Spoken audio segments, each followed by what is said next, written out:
Hey, what's up guys? Will here for GSM Arena. You may be familiar with last year's Poco X3, or even the Poco X3 NFC.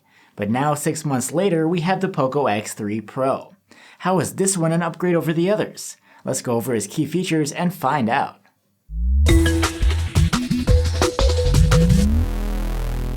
Why don't we start off with the new features that the Pro version has to offer? First is a higher tier chipset, a flagship grade Snapdragon 860 built on a 7nm process.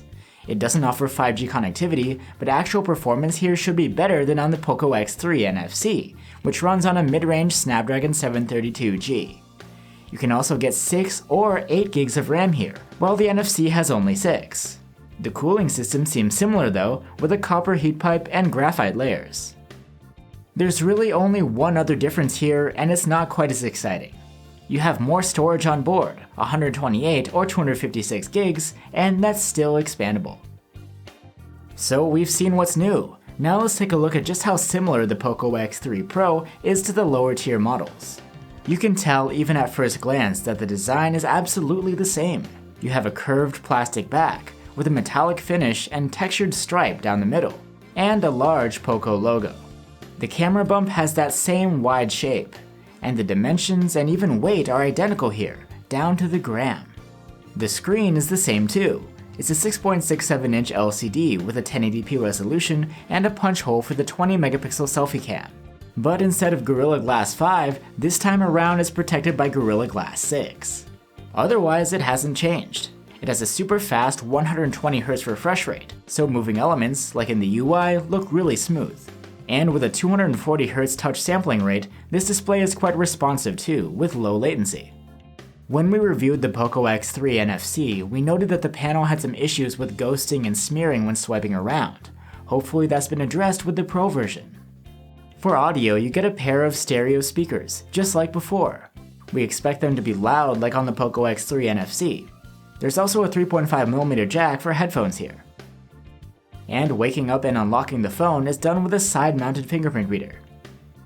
The Poco X3 Pro's interface is Xiaomi's MIUI 12, and even though it's running over Android 11 here, not 10 like last year's phones, it's basically the same interface. And you get an IR blaster which can send signals to appliances, and you have NFC support too.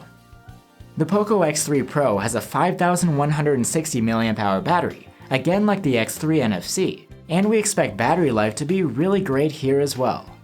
The same 33-watt fast charger is included in the box, and it should be reasonably fast to charge up the phone. Now, I need to talk about a couple of things which seem like downgrades here, like the quad camera setup. It's similar, but the main and ultra-wide cameras have lower resolutions this time around.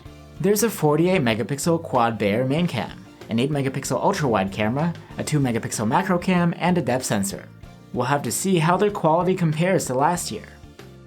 Another thing that sticks out to me is that the Poco X3s of last year had IP53 rated splash proofing, while there's no mention of that here. So there you have it guys. Overall, I'm a bit confused by what Poco is trying to do with the X3 Pro. It's basically the X3 NFC but with a better chipset, and after 6 months, I would think that you need to add more than that to earn a Pro label. Meanwhile, the cameras are lower res, and where did the splash proofing go? Anyway, let us know what you guys think down below, and I'll see you soon with our full review.